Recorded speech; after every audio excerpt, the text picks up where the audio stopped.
نحمده ونصلي ونسلم على رسوله الكريم أما بعد فأعوذ بالله من الشيطان الرجيم بسم الله الرحمن الرحيم مولاي صل وسلم دائما على حبيبك خير الخلق كلهم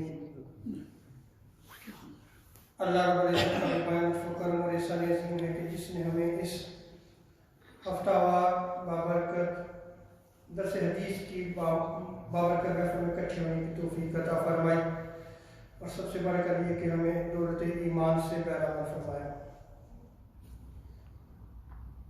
گزشتہ درس میں ہم نے جو ہے وہ بدعت کے حوالے سے ذکر کیا تھا اور بدعت کی اصطلاحی تعریف کا صرف آغاز کیا تھا۔ آج جو ہے وہ ہم بدعت کی اصطلاحی تعریف کریں گے اور اس اصطلاحی تعریف میں کچھ احادیث کو جو ہے وہ ہم نقل کریں گے انشاءاللہ، اور یہ موضوع جو ہے وہ جاری رہے گا۔ یہ یاد رکھ لیں کہ جو گمراہ فرق ہوتے ہیں، یہ میں نے لاسٹ ویک میں بھی بیان کیا تھا کہ وہ اپنی لینگویج جو ہے وہ عوامی رکھتے ہیں، وہ مسئلے کو جب چھیڑتے ہیں تو عوامی انداز میں چھیڑیں گے، علمی انداز سے نہیں چھیڑتے، کیونکہ علمی انداز سے ہی مسئلے کا حل ہوتا ہے۔ ہمارا مسئلہ جو ہے وہ قرآن و سنت سے حل ہوتا ہے۔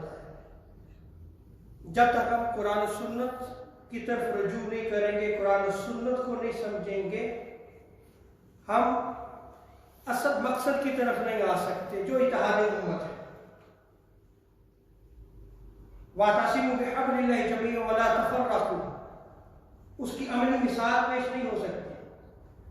اب پرابلم کہاں سے آتی ہے؟ مسئلہ یہاں سے آتا ہے کہ جب ایک مسئلہ چھیڑا جاتا ہے یا سوال قائم کیا جاتا ہے یا سوشل میڈیا پہ جو ہے وہ اس ڈیبیٹ کو چھیڑا جاتا ہے تو وہ مختصر ہوتی ہے، لیکن اس کا جواب بڑا طویل ہوتا ہے۔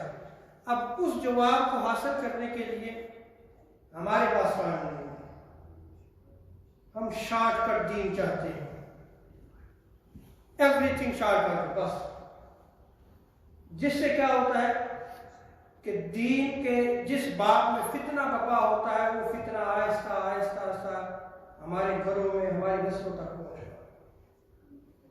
ہمیں اپنا مزاج بدلنا ہوگا، ہمیں قرآن و سنت کی طرف جو ہے وہ رجوع کرنا ہوگا۔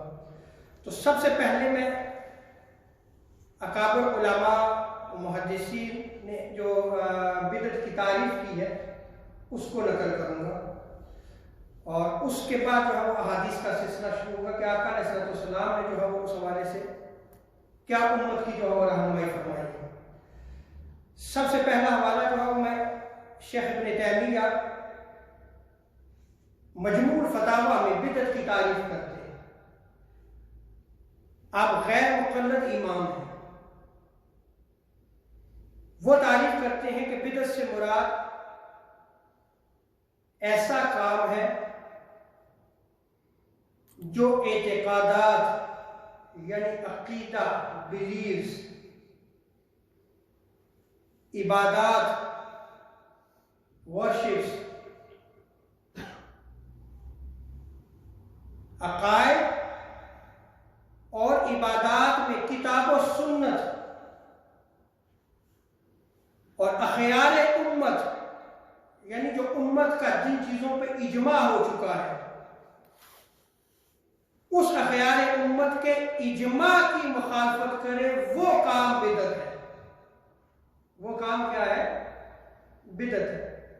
ڈیفینیشن میں نے ابن تیمیہ کی آپ کے سامنے رکھی ہے کہ اس سے مراد وہ کیا لے رہے ہیں۔ اب جیسے ہم بیلیفز کو لے لیتے ہیں شیخ ابن تیمیہ کی تعریف کے مطابق کہ بدعت سے مراد ایسا کام ہے جو اعتقادات و عبادات میں کتاب و سنت اور اخیار امت کے اجماع کے مخالفت کرے۔ ایگزامپل دیتے ہوئے کہتے ہیں کہ جیسے خوارج کے اقوال کا اقوال الخوارج، خوارج جو ہے یہ فتنہ ہے اس امت کا، اس کا آغاز حضور علیہ السلام کے زمانہ اقدس میں ہوا۔ اس فتنے کی بیس جو ہے وہ گستاخی رسول پر مبنی تھی۔ ذوالخویصرہ تمیمی کا جو کھڑا ہو کے حضور کو عدل کی جو ہے وہ تعلیم دینا چاہتا تھا، تو یہ حدیث مبارکہ میں آیا ہے، بخاری مسلم سے حتیٰ کی روایت میں موجود ہے۔ تو دیکھیں کہ یہ قول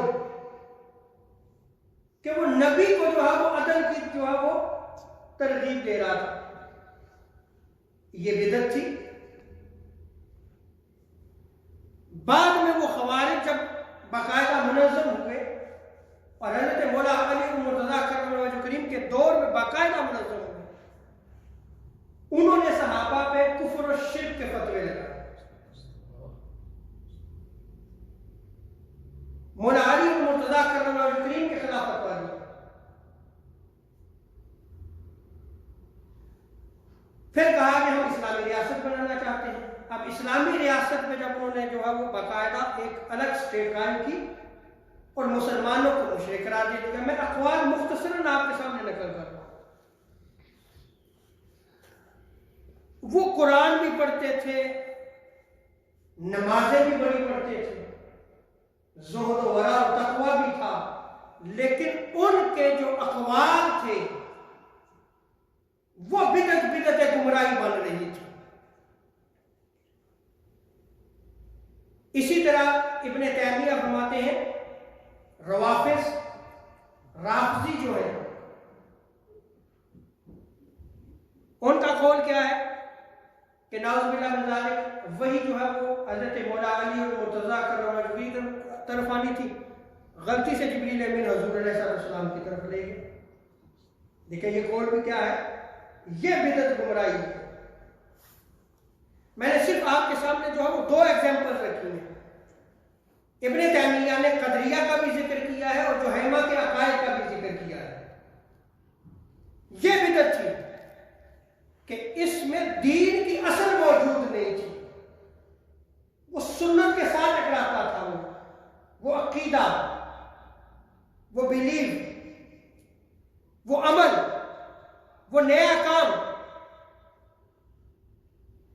اس کی اصل جو ہے وہ دین میں موجود ہے، دین سے ٹکراتا تھا، دین کی سنت ختم ہوتی تھی، دین میں ایک نیا طریقہ ایجاد ہوتا تھا، وہ بدعت گمراہی ہے۔ ہم نے بالکل مکس اپ کر دیا کہ جو نئی چیز ہوگی ہم اس کو لغوی جو ہے وہ بدعت ہوگی لیکن شرعی بدعت نہیں ہوگی۔ وہ لغتاً جو ہے وہ حضور علیہ السلام کے زمانے اقدس میں جو کام نہیں ہوا بعد میں ہوگا وہ سارا بدعت ہوگا۔ اس کو امام نووی نے تہذیب الاسماء واللغات میں نقل کیا ہے۔ وہ فرماتے ہیں کہ بدعت سے مراد ایسے نئے کام کا ایجاد کرنا ہے جو عہد رسالت مآب صلی اللہ علیہ وسلم میں نہ ہو۔ یعنی صحابہ کے دور میں بھی اگر وہ کام ہوا ہے اور حضور کے زمانے میں نہیں ہوا تو وہ بھی بدعت ہوگی، وہ بھی کیا ہوگی؟ بدعت ہوگی، لیکن لغوی بدعت ہوگی، یعنی نیا کام ہوگا، لیکن شرعی بدعت جسے گمراہی قرار دیا گیا وہ نہیں مراد ہوگی۔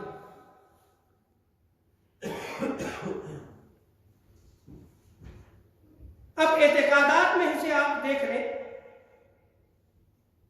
اس کی ایک اور تعریف کر کے میں پھر جو ہے وہ اس پہ پھر میں آتا ہوں۔ ایک نئی جو آج کل سوشل میڈیا پہ جو ہے وہ وائرل ہوا ہے اس پہ بھی میں انشاءاللہ تعالیٰ گفتگو کروں گا۔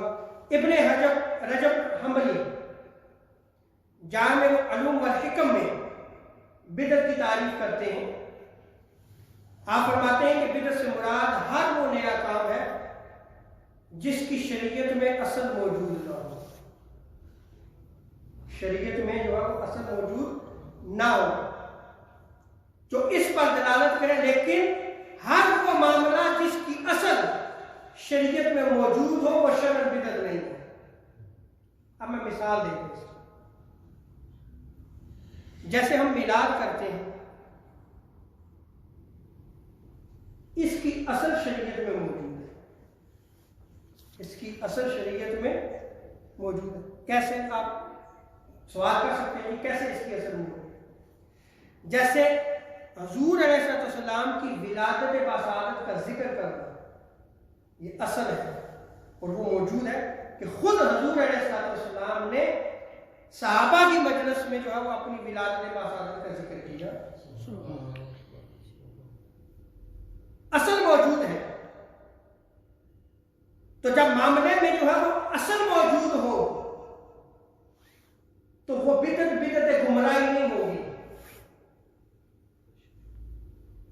اگرچہ جو موجودہ صورتحال ہے میلاد پاک جو ہم سیلیبریٹ کرتے ہیں،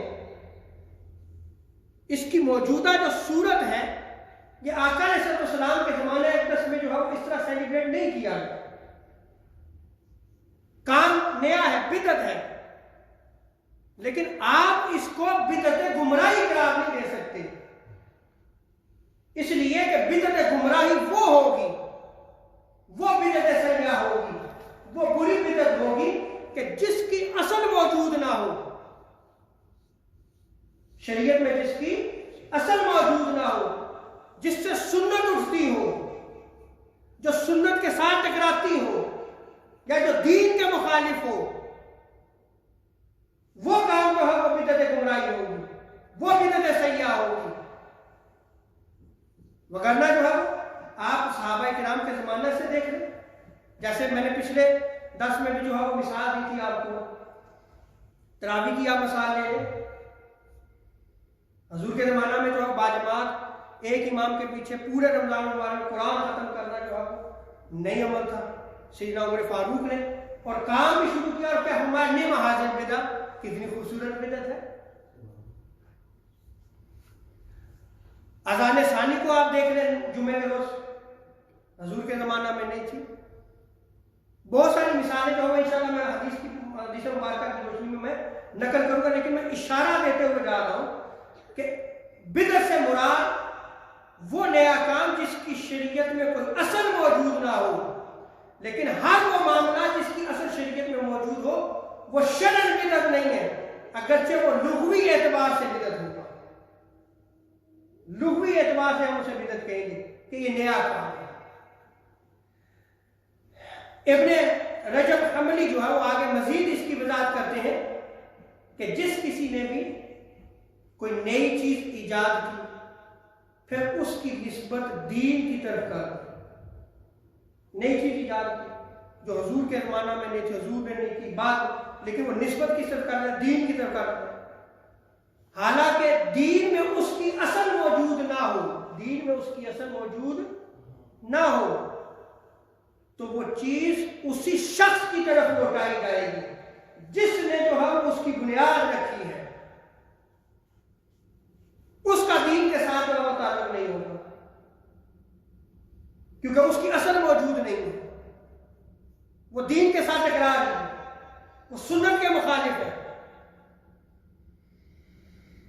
آگے آپ فرماتے ہیں کہ وہی بدعت جو ہے وہ بدعت گمراہی ہوگی اور دین اس چیز سے بری ہوگا۔ پہلی مثال آپ دیتے ہیں اعتقادی، اور یہ یاد رکھ لیں کہ ہمیشہ عقیدے میں ہی بدعت جو ہے وہ پیدا ہوئی اور اس امت کو جو ہے وہ متزلزل کیا، عقائد میں نئی نئی چیزیں نکلی۔ جیسے آج کے زمانہ میں یہ کہا جاتا ہے کہ جی حضور علیہ السلام کے زمانہ اقدس میں کوئی سنی تو موجود نہیں تھا، اور مکس اپ کر دیا جاتا ہے، اب یہ بھی بدعت ہے، اب اس کی اصل جو ہے وہ شریعت میں موجود نہیں ہے اس قول کی۔ اور وہ کیا کہتے ہیں؟ وہ کہتے ہیں کہ جی دیکھیں حضور کے زمانہ میں نہیں تھا، صحابہ کے زمانہ میں نہیں تھا، پھر کیا ہوگا کہ دیگر جو گمراہ فرق ہیں ان کا بیان کرتے ہوئے ساتھ اس چیز کو بھی جو ہے وہ لنک کر دیں گے اور لنک کرتے ہوئے کہیں گے کہ یہ سارا گمراہی ہے۔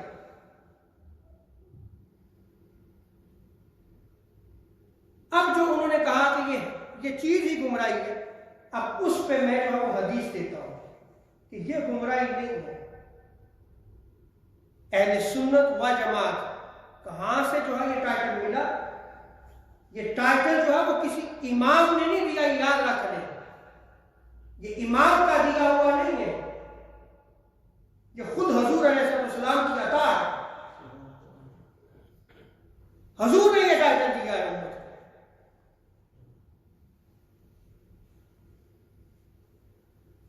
حضرت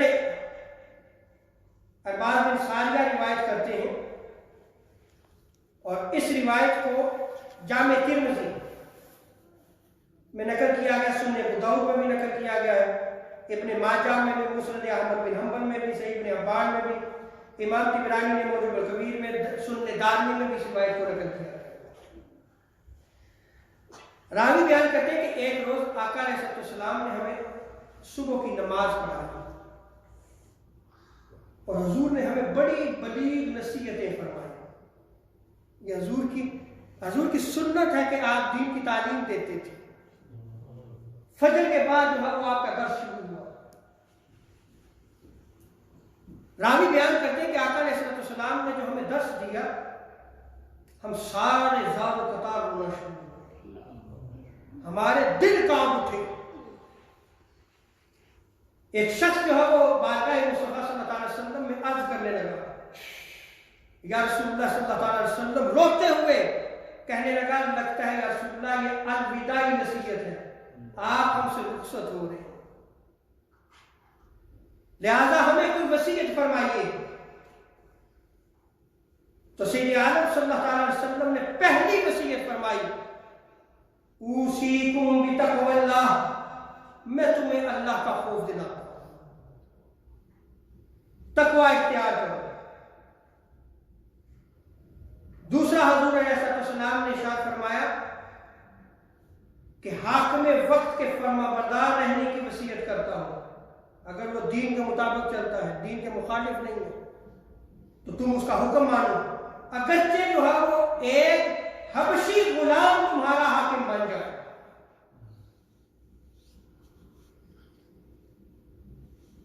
اور آگے آقا علیہ السلام نے کیا ارشاد فرمایا، فَإِنَّهُ مَنْ يَعْشِ مِنْكُمْ يَرَى اخْتِلَافًا كَثِيرًا۔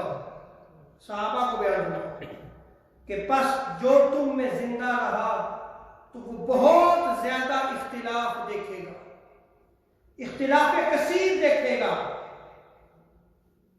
جس صحابہ کو حضور علیہ السلام نے جو بیان فرمایا، تو جو دور جتنا حضور کے زمانہ سے دور ہوتا چلا جائے گا، اختلاف کس قدر بڑھتا چلا جائے گا، کس قدر جو ہے وہ اختلاف کثیر ہوگا، کیونکہ زمانہ جب حضور کے زمانہ سے دور ہوتا چلا جائے گا اتنے ہی زیادہ اختلافات بڑھتے چلے جائیں گے، اور جب اختلافات بڑھتے چلے جائیں گے تو بچاؤ کہاں ہوگا، بچے کہاں گے، کہاں پہ جا کے بچیں گے؟ قرآن اور سنت کی طرف، قرآن اور سنت کی طرف رجوع کریں گے، جو حضور نے دین دیا ہے، جو قرآن کی صورت میں ہے، جو حدیث کی صورت میں ہے، پھر جا کے آپ بچیں گے، وگرنہ جو ہے وہ آپ اس اختلاف کثیر کی رو پہ بہ جائیں گے، آپ عقیدے سے بھی ہاتھ دھو بیٹھیں گے۔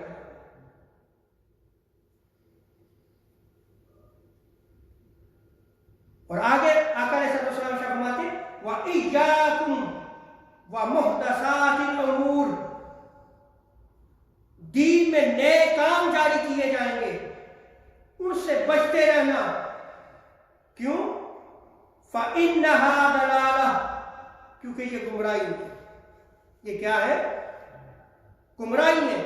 اور آگے آقا علیہ السلام نے کیا ارشاد فرمایا، یہ وہ جو آج کا سوشل میڈیا پہ جو ہے وہ سوال اٹھایا جا رہا ہے اور مکس اپ کر کے جو ہے وہ کہتے ہیں کہ سنی بھی، یہ کوئی کنسیپٹ نہیں ہے، یہ سب فرق ہے، یہ سب گمراہی ہے۔ حدیث مبارکہ میں آتا ہے فَمَنْ أَدْرَكَ ذَلِكَ مِنْكُمْ فَعَلَيْكُمْ بِسُنَّتِي، جو اس اختلاف کثیر کو دیکھے، نئی نئی بدعات کو دیکھے جو دین میں داخل کی جا رہی ہو، تو تمہارے اوپر لازم ہے میری سنت کو پھر اختیار کرو۔ فَعَلَيْكُمْ بِسُنَّتِي، میری سنت کو مضبوطی سے تھامیں۔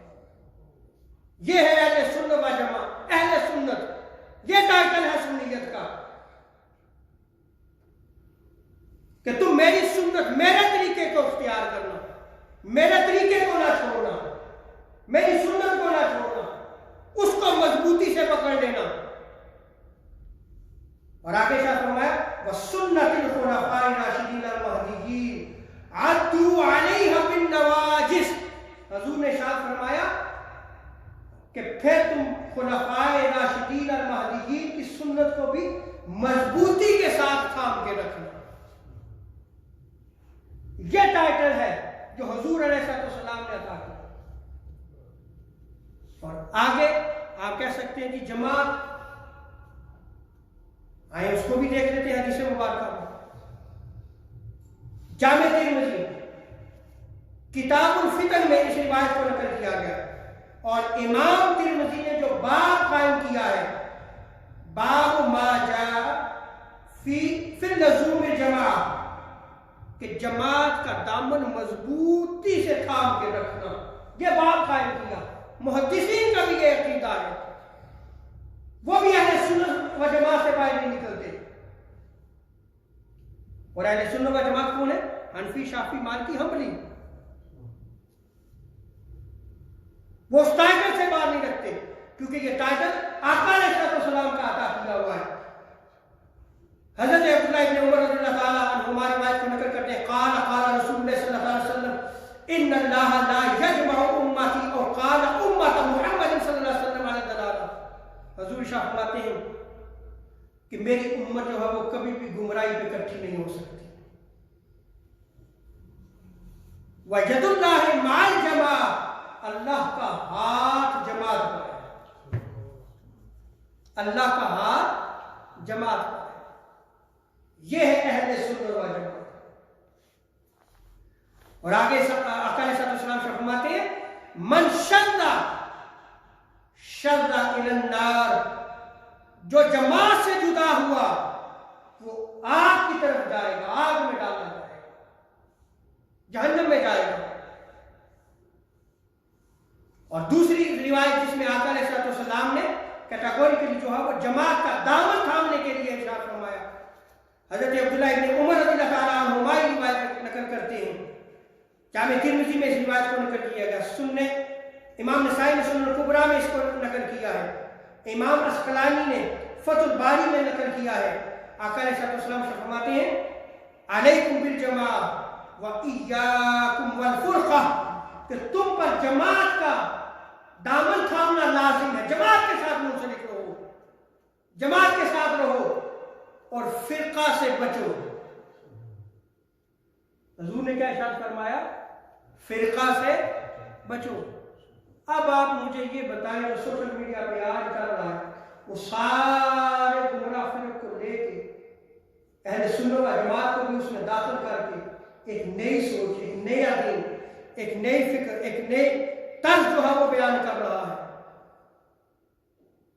اور یقین جانیے میں بھی اسی بیڈ فورڈ میں رہتا ہوں، وہ کلپ میرے تک بھی پہنچا ہے، اور وائرل کرنے والے ہمارے سنی حضرات خود، اور اس رو میں ہم بہتے چلے جا رہے ہیں۔ انا للہ و انا الیہ راجعون۔ کیا آپ دین جو ہے وہ ان سے سیکھیں گے جنہیں دین کی الف بے تک نہیں آتی، جو قرآن نہیں پڑھ سکتے، جن کے پاس قرآن کا فہم و ادراک نہیں ہے، حدیث نہیں ہے، قرآن کے ناسخ و منسوخ کا علم نہیں ہے، حدیث کے ناسخ و منسوخ کا علم نہیں ہے؟ کیا آپ دین ان سے لیں گے جو میڈیا پہ بیٹھ کے آ کے ہمیں دین سکھائیں گے؟ آج حضور نے ان کو وارث نہیں قرار دیا، آقا علیہ السلام نے وارث علماء کو قرار دیا ہے۔ آپ جو ہے اس وراثت کو چھوڑ کر آپ دوسروں کی طرف جب جائیں گے تو پھر دین سمجھ میں نہیں آئے گا، پھر گمراہی پھیلے گی۔ اللہ تعالیٰ سے دعا ہے کہ رب تعالیٰ ہمیں جو ہے وہ دین کو سمجھنے کی توفیق عطا فرمائے۔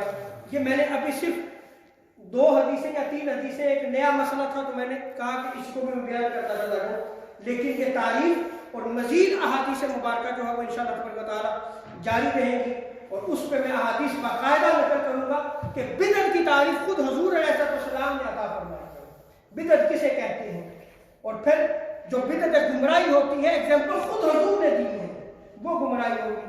رب تعالیٰ جو ہمیں دین کو سمجھنے کی توفیق عطا فرمائے۔ وما علینا الا البلاغ المبین۔